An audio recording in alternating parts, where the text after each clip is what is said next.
Ante las mareas de todos los días,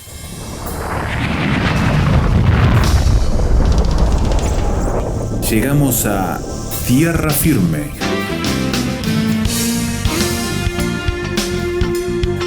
Diálogos de actualidad con Salvador de Lutri.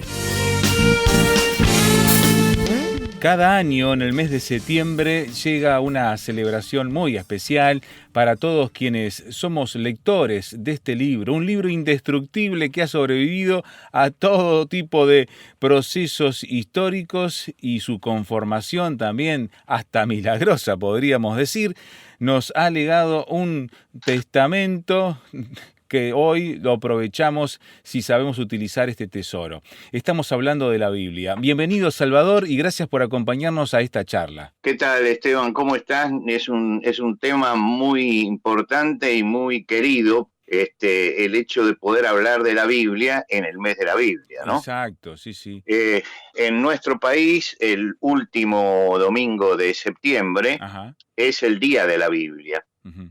Y para hacer eso tuvimos que reunirnos todos lo que llamaríamos todo el espectro cristiano, ¿no? Uh-huh. Y firmar que todos estábamos de acuerdo con eso y lo acordamos.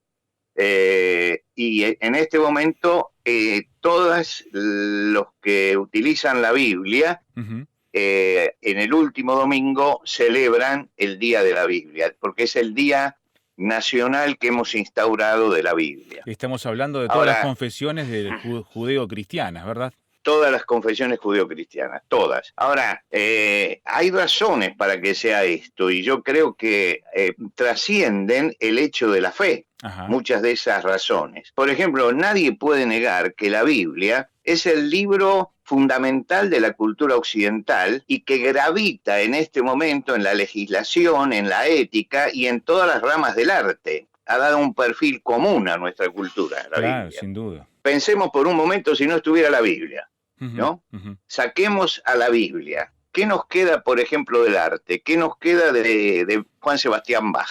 Prácticamente nada. ¿Qué nos queda de Händel? Uh-huh. ¿Qué nos queda de los grandes pintores de la Edad Media? Claro. Vayamos al caso tal vez más conocido y más cercano a todos nuestros oyentes. ¿Qué nos quedaría de Miguel Ángel?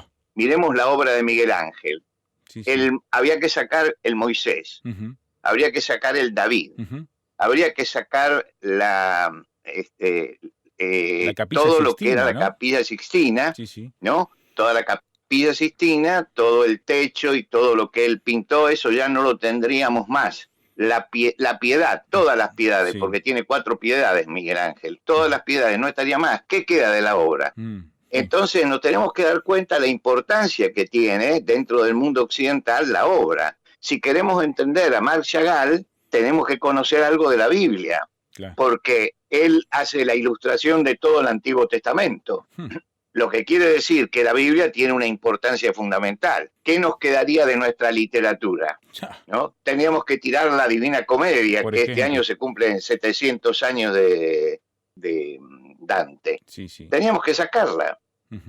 ¿Por qué? Porque todo esto en alguna forma está relacionado con la Biblia, pero vayamos a las leyes incluso de nuestros países, el respeto por la mujer, el respeto por el prójimo, el amor o el cariño que tenemos que tener por los ancianos, el cuidado que hay que tener con los ancianos, todo eso sale de la Biblia. Entonces, cuando uno dice que la Biblia es el libro fundacional de la cultura occidental, uno realmente se da cuenta de la importancia cuando piensa qué hubiera pasado con Occidente si no tuviera la Biblia. Nos hubiéramos quedado sin toda esa riqueza tan profunda que hoy abreva y alimenta lo que somos con nuestra tradición e historia, ¿verdad?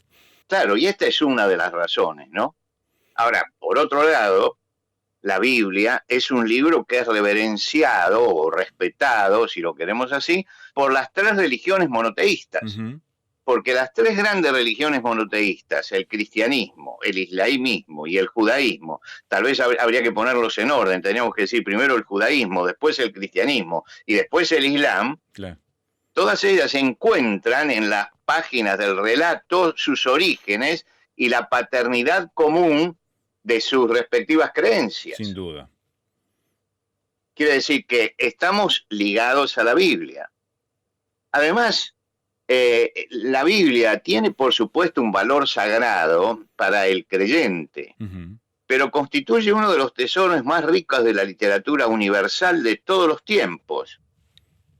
Y la importancia no se puede soslayar en todos los ámbitos de la cultura, ¿no?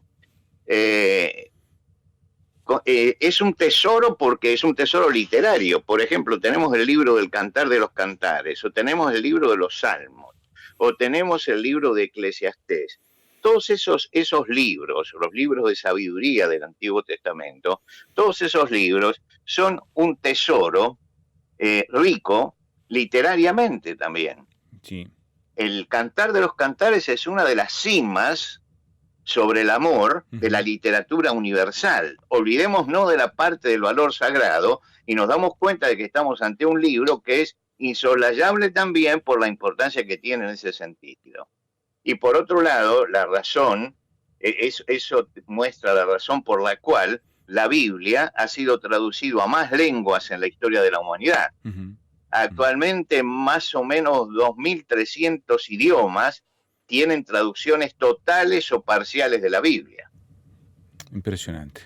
Estamos entonces ante un fenómeno no solamente literario, sino que ha impactado de tal manera la cultura por la reverencia espiritual que implica este libro para toda una sección importante de nuestra población mundial, que no es menor y no hay que dejarla de lado cuando estamos en este siglo tan secularizado como el XXI.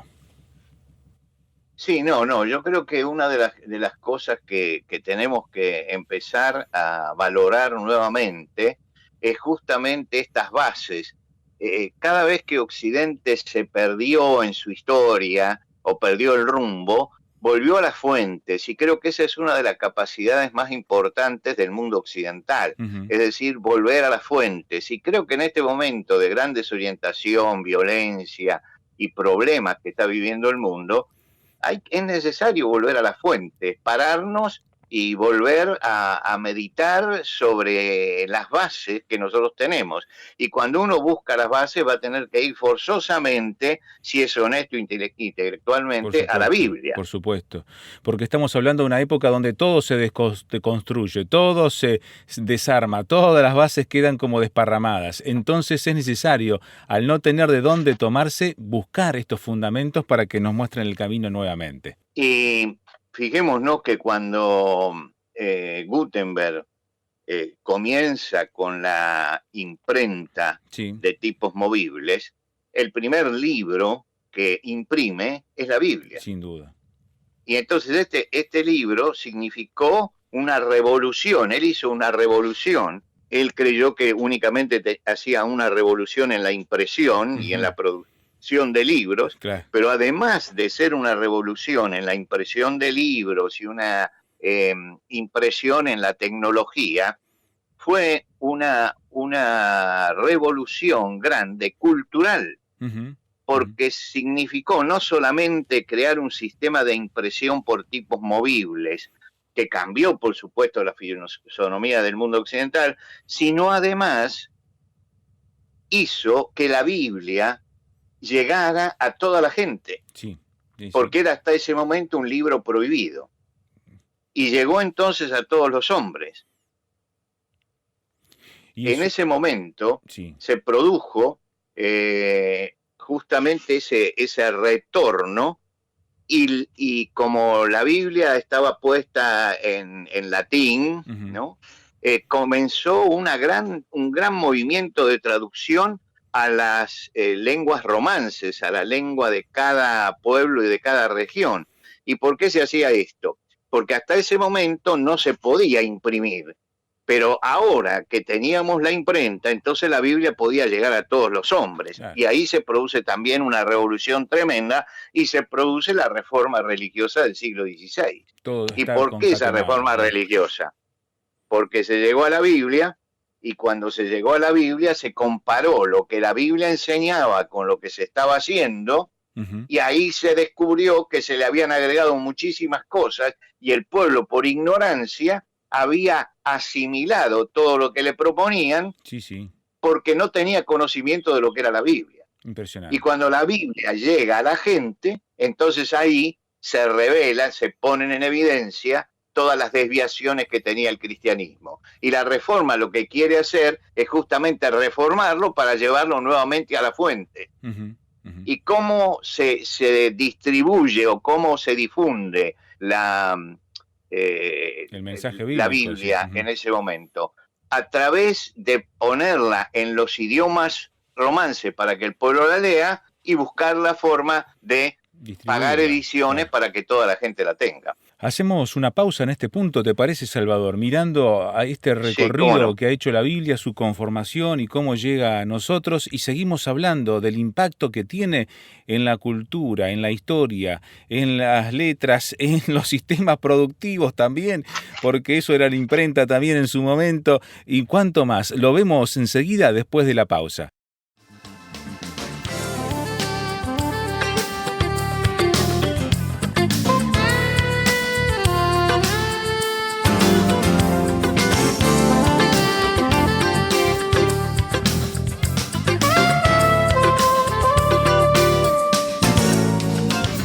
Tierra Firme en Internet. Descubra nuestro sitio materiales, datos, la transcripción de estos comentarios, frases sobre este tema que le ayudarán a desarrollar una posición con bases sólidas. Visítenos en www.tierrafirmertm.org www.tierrafirmertm.org. Tierra Firme es una producción de Radio Transmundial.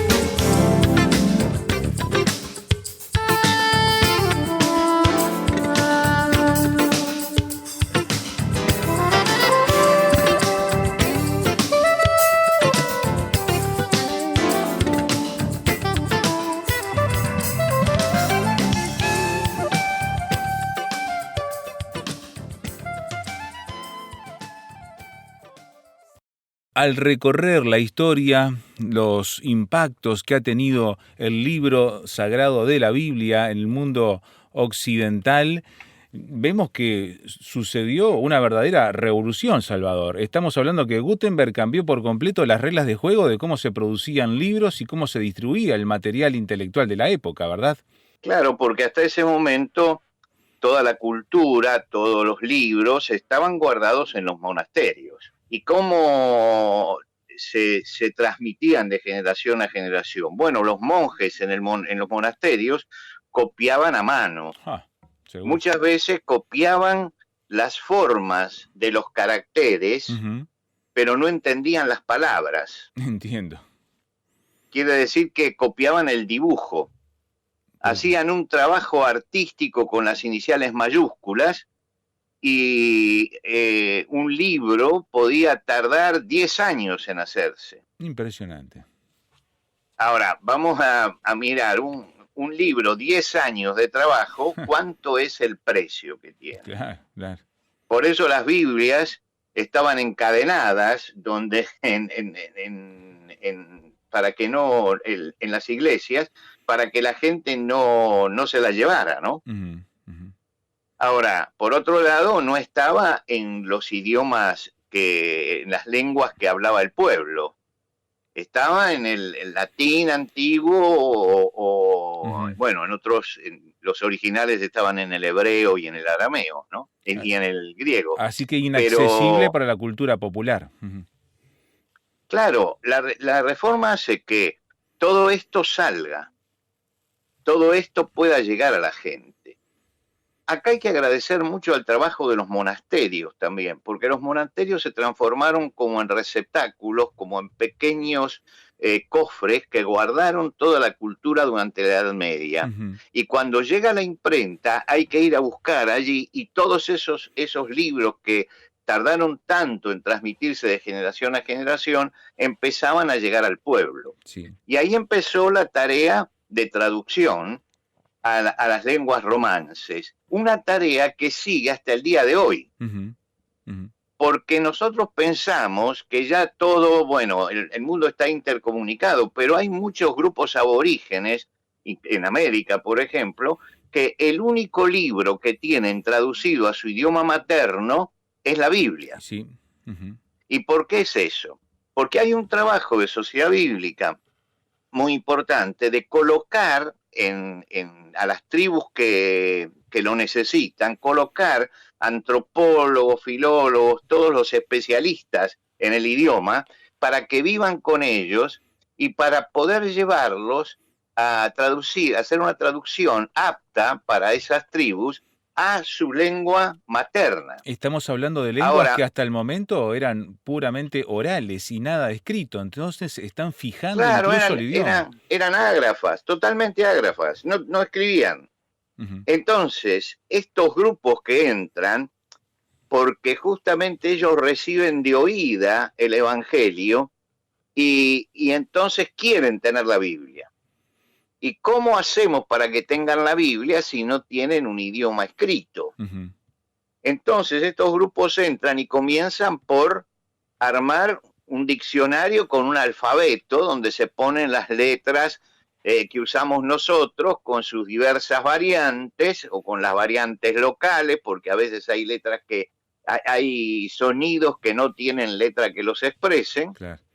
Entonces se hace todo ese trabajo y se arma una gramática también.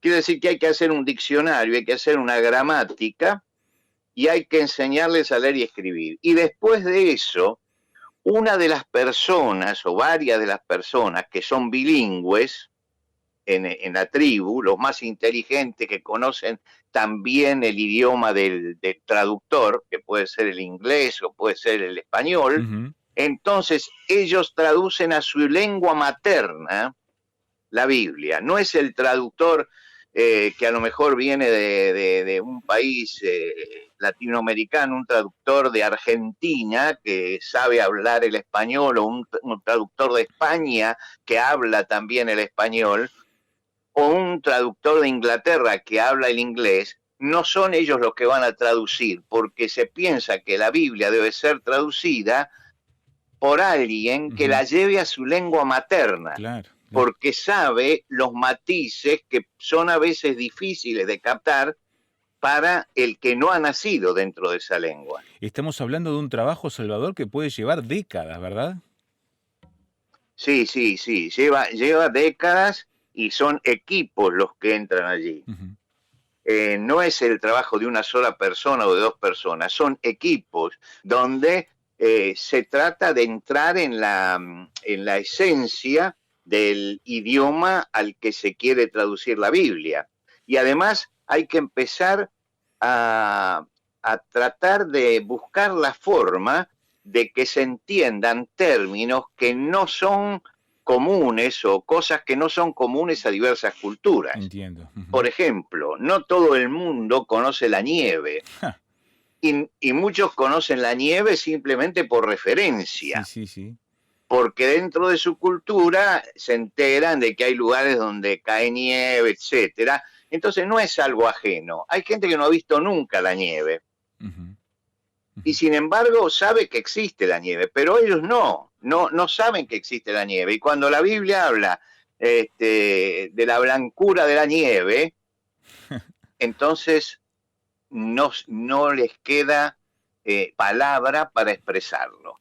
Y allí el traductor tiene que hacer un trabajo impro para buscar qué es lo más blanco para ellos, para poder poner esa palabra que pueda comunicar. Sí. Nosotros tenemos ciertas costumbres. Esas costumbres, por ejemplo, yo recuerdo y siempre lo traigo a colación, un versículo del Apocalipsis, que es muy sencillo para nosotros entenderlo. Dice, aquí yo estoy a la puerta y llamo. ¿No? Es decir, ¿qué es lo que vemos nosotros? Una persona parada frente a una puerta golpeando para que le abran. Exacto. Nada más que eso. Sí. Ahora resulta que en estas tribus no hay puerta. Y entonces hay que preguntarles cómo hacen cuando llega una persona para anunciarse. Uh-huh. No hay timbre, no hay campana, no hay nada de esto. Y, por ejemplo, entre los wichí, yo seguí muy de cerca todo eso, porque estuve en el momento en que la Biblia wichí se presentó, la traducción completa y la edición completa. La Biblia wichí, cuando llegó a eso, el traductor se quedó pasmado, porque decía, bueno, ¿y ahora qué hago? Y entonces empezó a preguntar y a ver cómo hacían. Y notó una cosa, que cuando alguien llegaba a la choza de otro y no estaba presente, porque estaba adentro, ¿cómo lo llamaba? Se paraba y tosía. Mira. Y entonces cuando el otro sentía que alguien estaba tosiendo, se da cuenta que lo estaban llamando. Y entonces la traducción fue, he aquí, yo estoy a la puerta y toso. Qué cómico, pero es una realidad. No. Es la realidad de que tenemos que comunicar. Uh-huh. Y la Biblia, el traductor trata de que sea un libro entendido por todos, ¿no? Uh-huh. Por eso se actualiza incluso el idioma de las traducciones periódicamente. Sí. ¿Por qué? Porque hoy nosotros tomamos un libro de la Edad Media, tomamos, no sé, el Mío Cid, y el lenguaje nos resulta ajeno al español de hoy. ¿Verdad? Sí, sí. Uh-huh. Bueno, Entonces, lo mismo nos pasa con la misma traducción de Reina y después la revisión de Valera. Hay muchos arcaísmos en esas primeras traducciones que hoy no lo entendería la nueva generación, ¿verdad? Bueno, yo tengo una copia facsimilar de la primera Biblia que se editó en español. La Biblia del Oso. ¿No? ¿Cómo? La Biblia del Oso. Sí, la Biblia del Oso, sí, que se llama la Biblia del Oso. Bueno, yo muchas veces me pongo a leer y me doy cuenta que me cuesta, porque aún la grafía era distinta en ese momento y las palabras eran distintas. Y bueno, ahora estamos en una época donde hay un dinamismo en el idioma que hace que en 50, 60 años haya cambiado totalmente. Si hoy yo tomo a un joven, por ejemplo, y le pregunto, ¿qué quiere decir de balde? Tomar el agua de la vida de balde. Claro. Y él piensa en un balde. Sí, tal cual. ¿No? Uh-huh. Que tiene agua y se toma de allí. Uh-huh. Pero resulta que lo que la frase quería decir era gratuitamente, se decía de balde. Mi abuelo decía eso, de balde. Sí, sí. No, eso te lo llevas de balde. Diciendo, te lo llevas gratuitamente.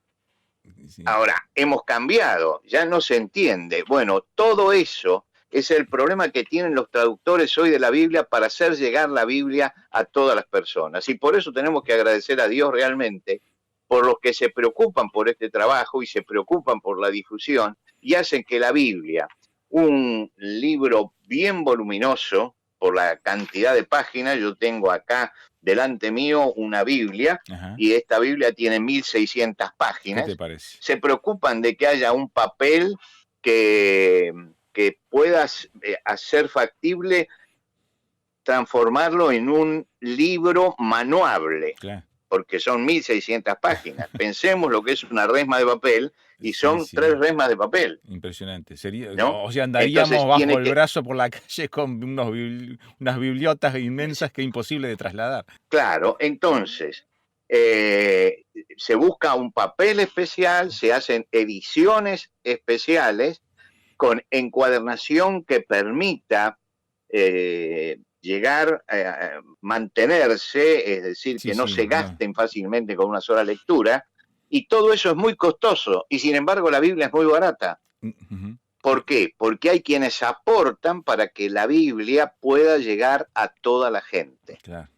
Y esos aportes hacen que la Biblia llegue a la gente a un precio siempre inferior al que tendría que costar en cualquier librería un libro de similares características. Uh-huh, uh-huh.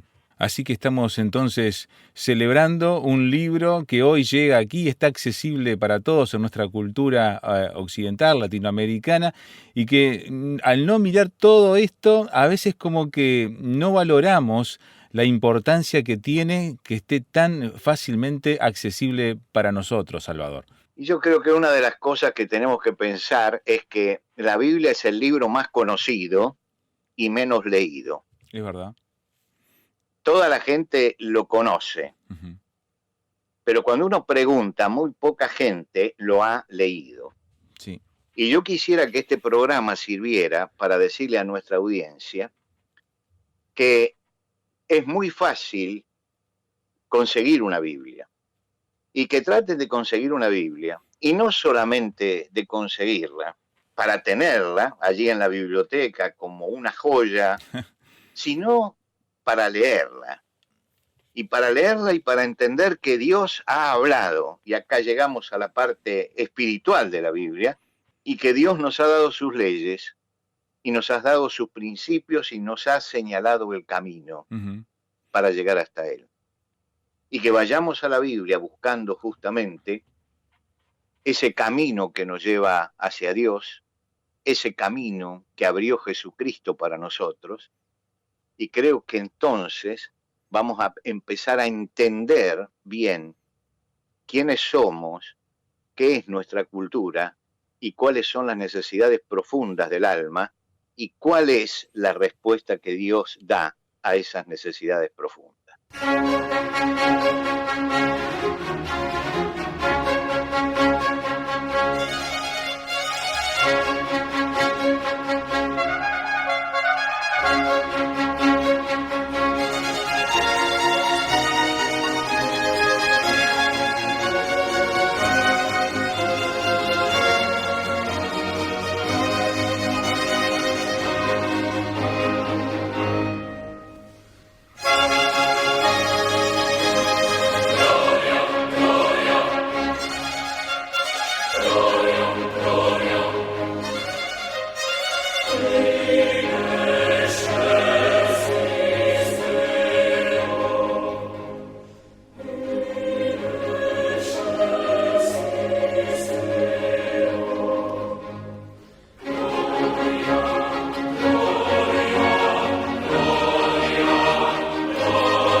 Vivaldi, con su particular estilo barroco, se encargaba de ayudarnos a darle gloria al autor de las Sagradas Escrituras, que la ha inspirado para que hoy sirva como faro, como luz, para que podamos caminar en esta realidad que nos toca vivir como humanidad. ¿Quiere opinar de lo que ha escuchado la conversación con Salvador de Lutri de esta jornada? Puede hacerlo a través de este número de celular, signo de más 598 91 610 610, SMS o WhatsApp, audio o texto, signo de más 598 91 610 610. También encuéntrenos en internet, tierrafirmertm.org, donde podrá escuchar este programa, descargar el audio, se lo regalamos para que pueda distribuirlo y compartirlo con amigos. De esa manera ellos también puedan reflexionar sobre el impacto de la Biblia en la sociedad que nos toca vivir y la necesidad de recuperarla para obtener principio para nuestras vidas cotidianas. tierrafirmertm.org.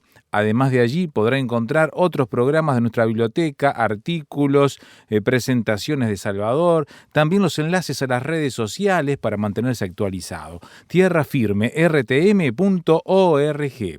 Dejamos todo esto en sus manos y esperamos encontrarle la próxima ocasión en que anunciemos una vez más. Tierra Firme.